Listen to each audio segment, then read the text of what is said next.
Arnaud Montebourg qui était face au grand gueule aujourd'hui. On va mettre la vidéo. Hop. Qu'est-ce qu'il va nous raconter, comme on dit. On pourrait même dire qu'il a été depuis longtemps un lanceur d'alerte sur le Made in France et la disparition du savoir-faire français. Il a exercé des responsabilités politiques. Il a été à Bercy, il a dirigé le ministère de l'économie. Bonjour Arnaud Montebourg. Bonjour messieurs, madame. Bonjour. Comment va la compagnie des amendes? Écoutez, nos ventes sont en décollage vertical. Nous prenons des parts de marché à l'amende américaine qui contrôle 80% du marché mondial. Les Français consomment l'année dernière 49 000 tonnes. C'est quand même un marché d'un demi-milliard quand même en France. Donc on consomme de l'amande. C'est de l'amande américaine achetée par les Espagnols, les Allemands, les Italiens, les Hollandais, réexportée en France.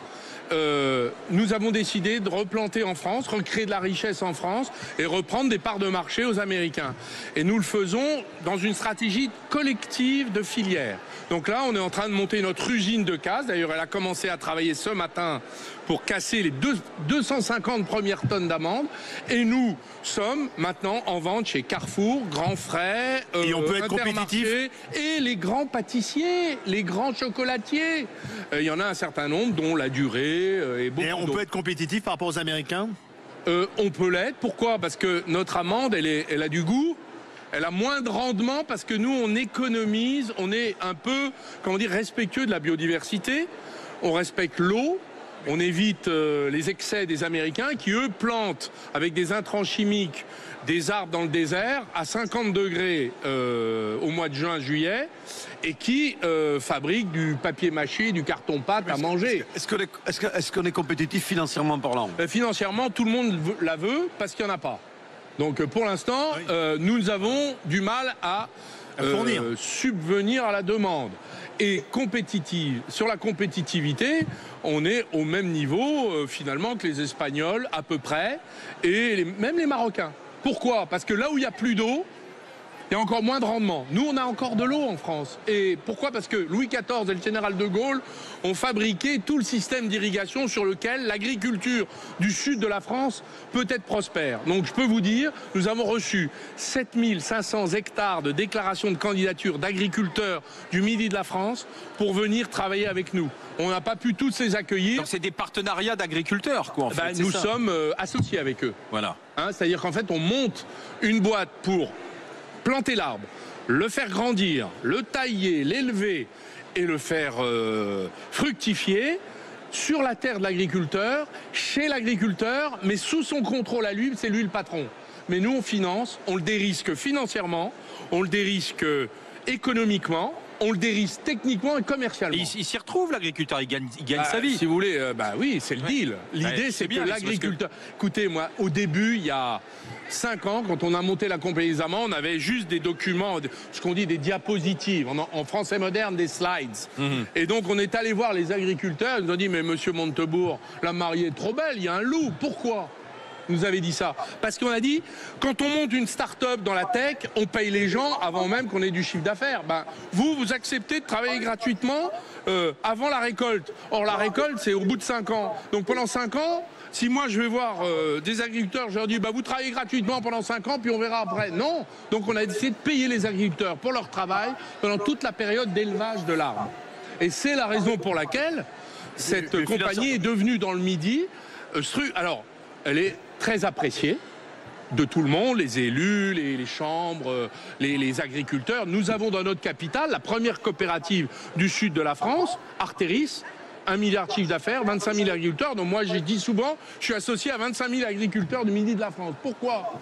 Parce que c'est un modèle qui est en train de s'étendre et de faire florès. Parce que payer l'agriculteur, le payer pour son travail, et s'associer avec lui pour qu'il ne soit pas surendetté, parce que c'est nous qui portons la dette.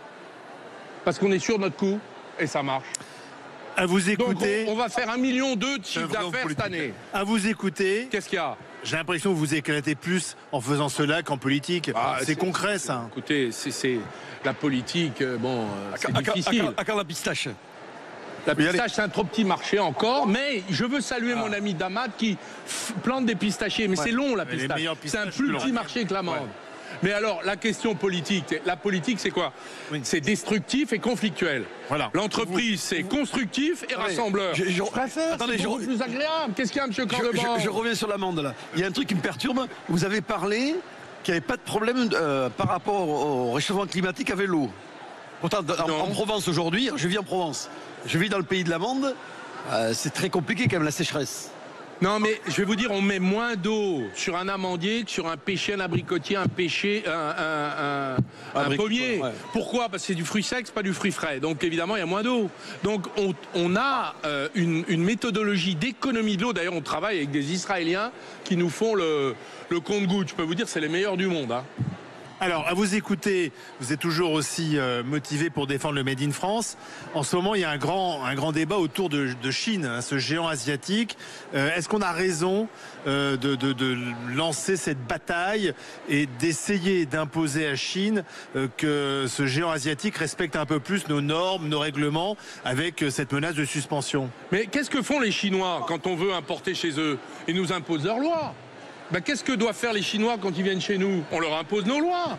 Et nos lois, elles peuvent être très désagréables. Car les lois chinoises sont très désagréables avec nous. Les Américains, qu'est-ce qu'ils font? Eux, ils font mieux. Ils disent, je vais appliquer mon droit à vous, même si vous venez pas chez nous, même si vous n'utilisez pas le dollar. Donc, ça suffit. Donc les empires qui exportent leurs lois, nous, on n'en est pas là. On en a essayé de faire appliquer les nôtres chez nous. Donc, on est trop faible? Bien sûr. Et pourquoi?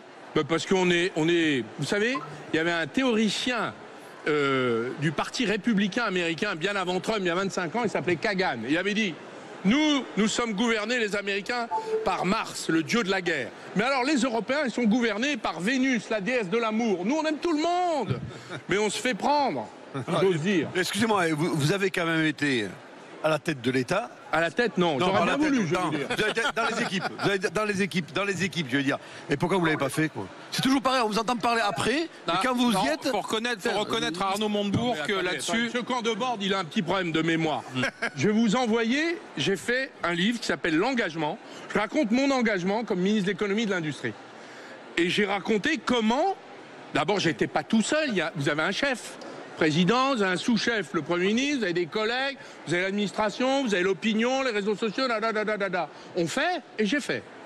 Est-ce que c'est suffisant? Non. Mais est-ce qu'on a marqué des points? Oui. Donc, M. Cordebord, vous allez lire mon livre, puis après, vous allez changer de ton. Parce que vous comprendrez à quel point c'est difficile. C'est plus difficile que faire la cuisine. Non, c'est pas vrai. Non, c'est pas vrai. Là, je suis pas d'accord avec vous. C'est une volonté. C'est un engagement. Non, parce que vous, quand vous êtes au fourneau, c'est vous. C'est moi qui décide. Voilà. Mais moi, quand je suis au fourneau, c'est pas moi qui décide. Oui, mais il y a l'Europe, le président, Bruxelles, ma belle-sœur, le chien du président. Mais Arnaud, justement, les Français, on a l'impression que le politique a plein de volonté, s'engage, mais que derrière, ça ne peut pas suivre parce qu'il y a effectivement l'Europe, les fonctionnaires, l'administration. Non, attendez, les fonctionnaires, ils sont faits pour être commandés. Mais ils ne le sont pas toujours. Mais ça, je l'ai fait. C'est intéressant à faire. C'est difficile parce que ça suppose d'en virer de temps en temps. Et d'en remercier et d'honorer ceux qui font bien leur travail. Et d'ailleurs, ils aiment être commandés. Le problème, c'est qu'ils n'ont pas de chef. Quand ils n'ont pas de chef, ils font ce qu'ils veulent. Sauf qu'aujourd'hui, les ministres valent. C'est pas fini. Donc, ils n'ont pas de... Voilà, il n'y a pas de ministre. Voilà. Les gouvernements sont trop faibles. Mais je vais vous dire, on a un sujet sérieux, institutionnel, avec la répartition des compétences avec l'Europe. L'Europe, c'est un système invasif. C'est-à-dire qu'il s'occupe de tout et il bloque les nations. Or, les nations pourraient faire des choses beaucoup mieux que ce que fait l'Europe. L'Europe nous paralyse. Aujourd'hui, on nous avait dit, on nous a vendu déjà le traité constitutionnel européen. Moi, j'ai voté non en 2005. Oui. J'avais fait campagne à l'époque. J'ai dit, ça marche. Les Français aussi avaient voté non. Et les Français aussi. D'ailleurs, on les a un petit peu en papaouté derrière, si vous voyez ce que je veux dire. Et donc, le problème, c'est que l'Union européenne a décidé de prendre de plus en plus de poids et de pouvoir. Or, elle est hors traité. Donc, il y a un moment, il faut faire comme les Allemands. Ils ont une cour constitutionnelle qui s'appelle Karlsruhe, qui bloque toutes les décisions européennes qui sont hors traité. Nous, on a des juges qui ne font pas ce travail. Le Conseil constitutionnel ne le fait pas, le Conseil d'État ne le fait pas, le Cour de cassation ne le fait pas. Donc déjà, pourquoi ils le font pas? Mais pourquoi ils le font pas? Parce qu'ils ils ont la brucellose. Vous savez, moi, ma grand-mère, elle me disait, mes lapins, ils ont les yeux rouges, ils ont la myxomatose. Moi, je vois les fonctionnaires, ils ont les yeux rouges, ils ont la brucellose. C'est-à-dire qu'ils sont colonisés par l'idée que si on n'est pas très européen, on est forcément nationaliste, on est le pénis, c'est pas bien. Moi, je suis désolé, la nation, elle appartient à tous les Français.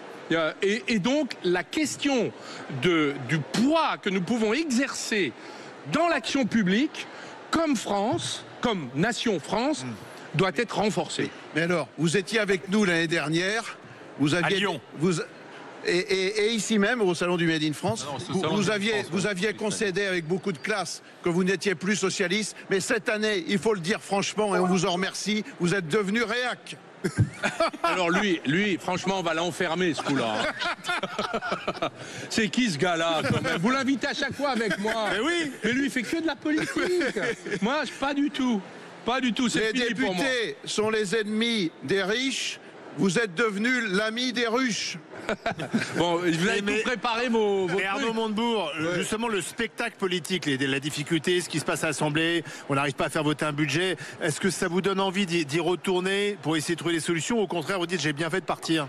Non, mais écoutez, moi j'ai fait mon temps, hein. J'ai été 18 ans élu, j'ai eu des responsabilités parfois écrasantes, j'ai fait ce que j'ai pu. Je dis pas que tout a été réussi, loin de là, vraiment. Bon, j'ai essayé faire avancer quelques causes. Maintenant, place à la nouvelle génération. Moi, je suis très heureux dans ma vie. J'ai besoin aussi de construire la troisième vie. J'étais avocat avant de faire la politique. Oui. J'étais pénaliste, je défendais les innocents. De temps en temps, quelques coupables aussi. Hein. Et puis après, j'ai été élu. J'avais 30 ans. J'en ai 60. J'ai fait 18 ans. Donc là, c'est votre troisième vie, là. C'est ma troisième vie. C'est une vie passionnante. Dans les usines, parce que je suis dans le nucléaire, dans le lithium, dans l'industrie, l'agriculture, je bâtis des entreprises de souveraineté.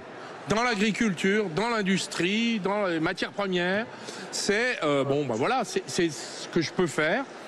D'abord de passionnant, et je le fais pour rendre finalement à la France la confiance qu'elle m'a donnée. Moi, je dis souvent aux habitants de Saône-et-Loire où j'habite encore, je leur dis, j'ai jamais été battu aux élections, m'avez élu pendant 18 ans avec une forme de fidélité, j'ai jamais été battu, j'ai pas voulu continuer, donc j'ai laissé ma place, et franchement, je leur dois ça. Donc c'est une restitution d'amitié. Le carnet d'adresse, il sert encore pour débloquer des dossiers économiques d'entreprise ou pas? On dit qu'en France, c'est le réseau. Je dirais pas que c'est le carnet d'adresse, je dirais que c'est le poids attaché à ce qu'on fait. C'est sûr que les préfets nous prennent au téléphone quand on a un problème administratif. C'est pas donné à tout le monde. Mais en même temps, ils les résolvent. Et ils ont le pouvoir de les résoudre. Qu'elles ont un pouvoir de dérogation. Je le dis ici à tous les entrepreneurs, ne pensez pas que la loi est la loi. La loi est la loi. Si on décide qu'il n'y a personne d'autre pour la faire appliquer d'une façon différente. Vous restez avec nous, Arnaud Montebourg. Question de Joël Dagosseri, d'Emmanuel Devilliers, d'Yves Candebord. Arnaud Montebourg devenu chef d'entreprise. Là, c'est la compagnie des amandes. Cette année, nous vendons les amandes au Salon du Made in France. Venez les déguster, elles sont goûtues et charnues. Et c'est pas le papier mâché. Vous êtes venu sans amandes, les Américains.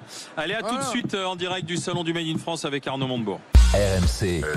Alain Marchal, Olivier Truchot. Les grandes gueules.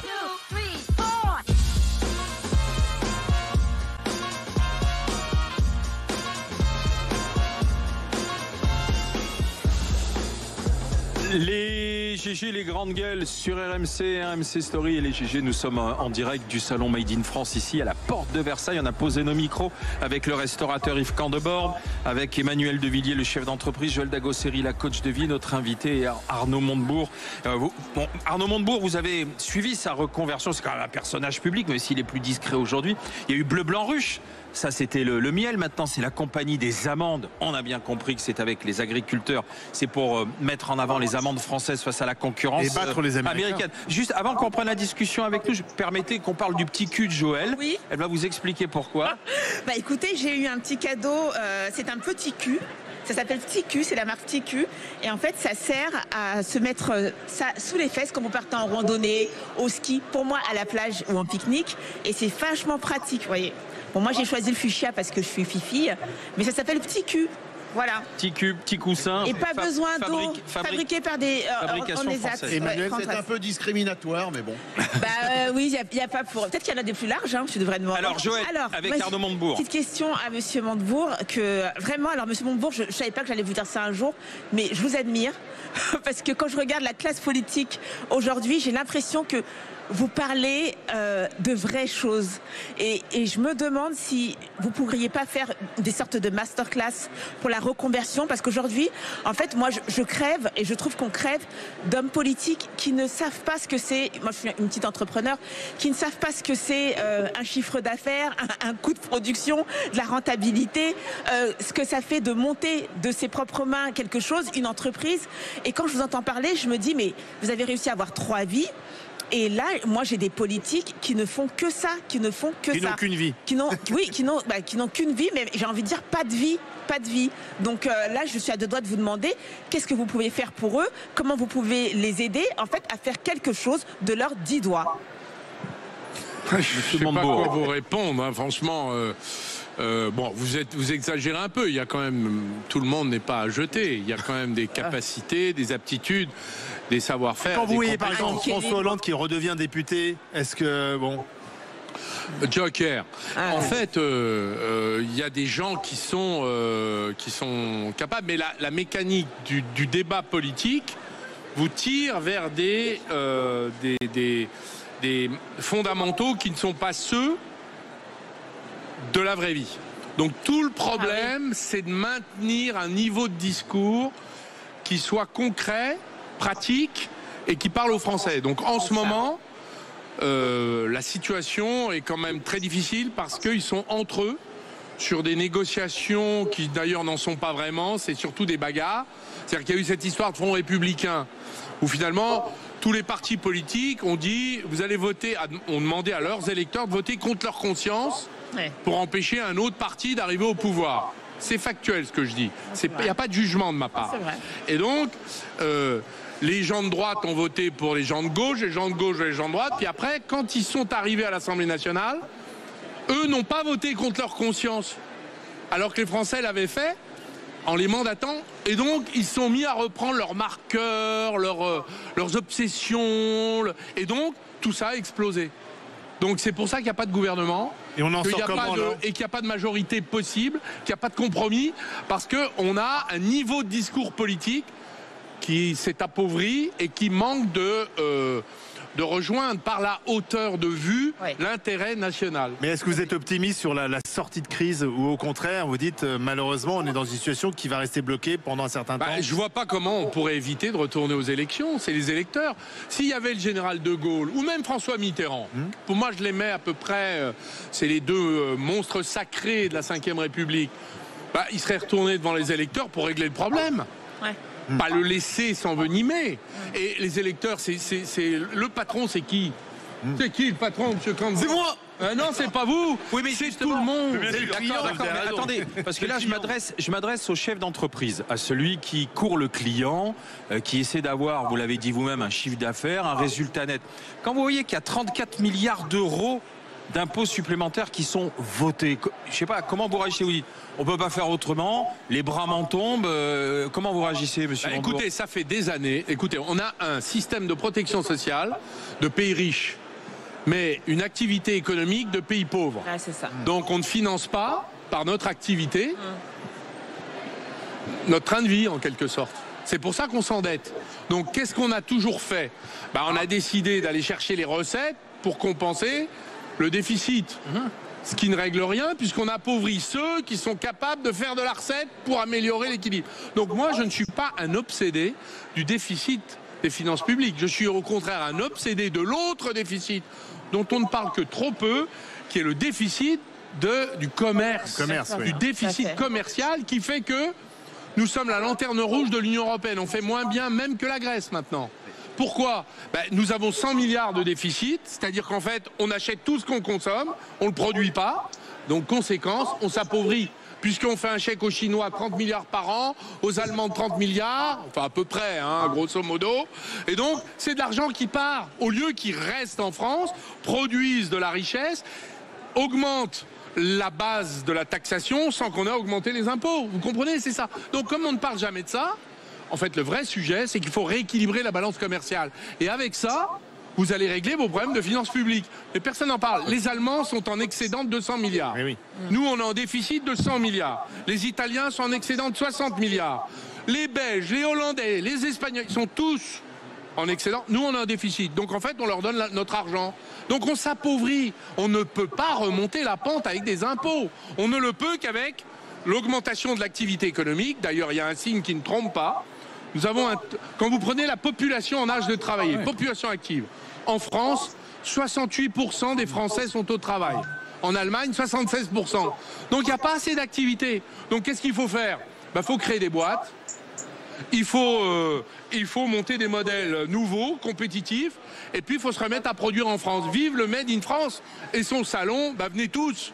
Et donc je dis, quand je vois un jeune, je lui dis monte une boîte. Je vois un vieux, je lui dis monte une boîte. Et travaillons. Et vous allez voir, on va régler le problème en 10 ans. Ouais, mais enfin, il faut monter une boîte, il faut trouver le créneau d'activité, il faut être compétitif. Mais c'est comme ça qu'il faut faire. Mais c'est comme ça qu'on fera. De toute façon, on en a vu d'autres en France. Hein. Vous savez, en 58, c'était pas brillant. Hein. La sortie de la 4e République, la guerre d'Algérie. On était plombés. On est un peu dans cette ambiance. Un peu cette ambiance, oui. Et donc, il va falloir le faire. Écoutez, moi, j'ai hérité, quand j'étais élu, j'étais président de mon département, la Saône-et-Loire. J'ai hérité d'un département qui était en quasi-faillite, on n'avait plus d'argent. On risquait d'être mis sous tutelle du préfet. Je prends le truc, on me l'avait donné, elle dit ok Arnaud tu t'en occupes, je m'en occupe, je suis élu, je deviens président, je découvre, c'est quand même un budget d'1,5 milliard, 500 millions. Je leur dis écoutez je vais faire un plan de sauvetage de diminution des dépenses de 56 millions, 11%. Je vais vous dire tout le monde était contre, le BTP, les chambres de commerce, mes élus, la majorité, l'opposition, les partenaires sociaux, ils étaient tous contre. Je dis, écoutez, on va aller voir les Français de Saône-et-Loire, les citoyens. J'ai fait tous les cantons, on a expliqué, les salles étaient bondées, les gens s'intéressaient à ça. Eh bien, on l'a fait, le plan. Alors, à un moment, évidemment, j'étais obligé de mettre ma responsabilité. Je dis, écoutez, soit on fait ce plan de sauvetage, maintenant on a assez négocié, ça a duré 6 mois, soit vous trouvez un autre président qui mettra sous tutelle le département, mais ce ne sera pas moi.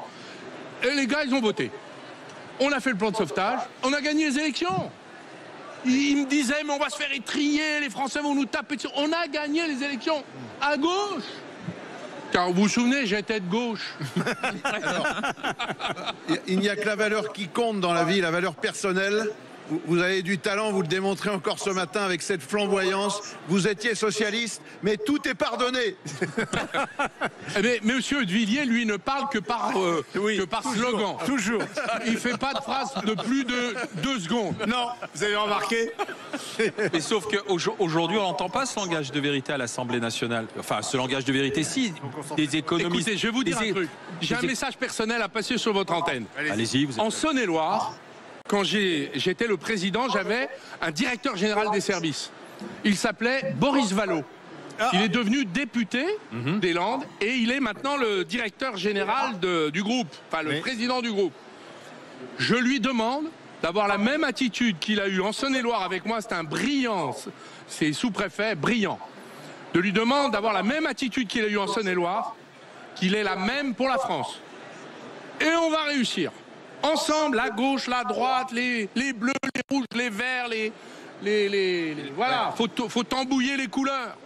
Il y en a 2 que vous mettez pas Je les mets, ils ont leur place, ils sont élus. Il faut respecter les élus dans la vie. Ah oui, ils sont dans l'arc républicain, quoi. Non, mais peu importe, il faut qu'ils participent. D'ailleurs, regardez, hein, les amendements, ils sont votés de part d'autres. Et quand vous dites, il faudra retourner aux urnes, mais à quel échelon? L'échelon des législatives avec une dissolution ou l'échelon présidentiel avec une démission du président? J'en sais rien. Il faut retourner aux élections. Donc normalement, il faudrait que le président, qui est arbitre, il ne devrait pas gouverner, le président, dans la 5e République. Il devrait présider. S'il préside, il est arbitre. S'il est arbitre, c'est ce qu'avait théorisé Michel Debré et le général de Gaulle. Quand ils ont fondé la 5e République, ça veut dire que quand il y a un blocage, un problème, il prend la décision de retourner aux urnes. La dissolution s'impose. Pour moi, elle s'impose. Voilà. Oui, surtout que les secteurs économiques n'aiment pas l'incertitude. Vous êtes bien placé pour le savoir. On va avoir écoutez, un moi, cap fiscal. On veut savoir où on va. Partout, c'est la catastrophe. Hein. Voilà. Franchement, sur le plan économique, on est en train de perdre 1 point de croissance avec ça. Ah oui, carrément. Oh, à peu près, oui. Enfin, je suis pas macroéconomiste, mais je le sens pas bien. Hein. Donc pour ça, il faut redonner confiance. Pour redonner confiance, il faut que les Français s'expriment. Mais on n'est pas sûr d'avoir un résultat plus Je suis clair. pas sûr que les programmes soient aussi clairs à l'eau de roche qu'on pourrait l'imaginer. Mais au moins, les Français pourront se Oui, mais prononcer avec des accords. s'il n'y a pas de majorité, ça ne change rien. On sera toujours dans une situation compliquée. Je ne sais pas s'il n'y aura pas de majorité. Les Français peuvent décider qu'il y en ait une. Oui, ils peuvent faire. C'est leur pour ça que ça responsabilité fonctionne pas. aussi. Ah oui, c'est leur responsabilité. Quelle qu'elle soit. La majorité, Moi, quelle c'est qu'elle pas mon soit. sujet. Non, Moi, mais c'est plus bien mon sûr. sujet. Oui, mais On me ferait pas dire, voilà, c'est pas mon sujet. C'est aux Français de dire. Je ne suis qu'un Français parmi 67 millions, monsieur. Mais ici, au salon du Made in France, salon de l'artisanat, tous les gens avec lesquels nous discutons, on nous dit c'est un problème de pouvoir d'achat. Aujourd'hui, le problème principal des Français, c'est ce qu'on achète, ce qui nous reste, même pas à la fin du mois, c'est au 15 ou au 20 du mois.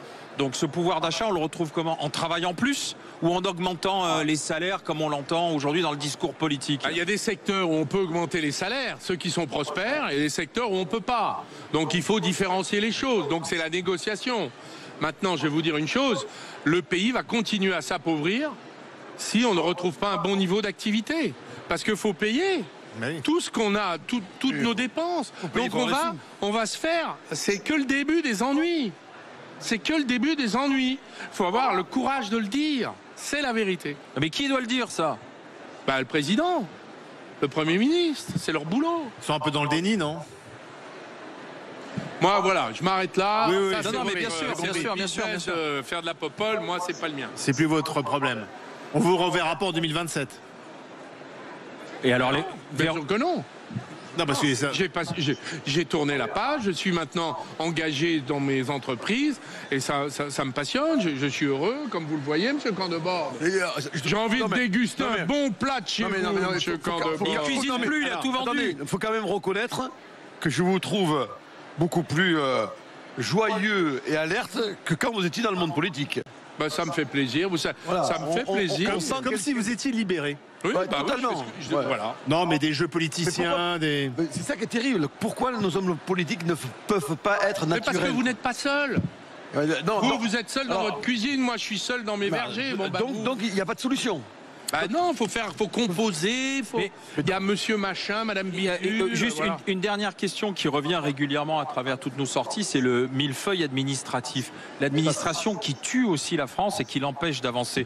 Vrai ou pas? Non, vrai. Non, mais ça, c'est pas un sujet nouveau. Hein. Non. Mais c'est un sujet qui s'est aggravé. Ah oui, mais... Donc il va falloir résoudre. restructurer la décentralisation, forcément. Et il va falloir alléger toutes les procédures administratives. Nous avons en France 1000 systèmes, un millier à peu près, de systèmes d'autorisation préalable.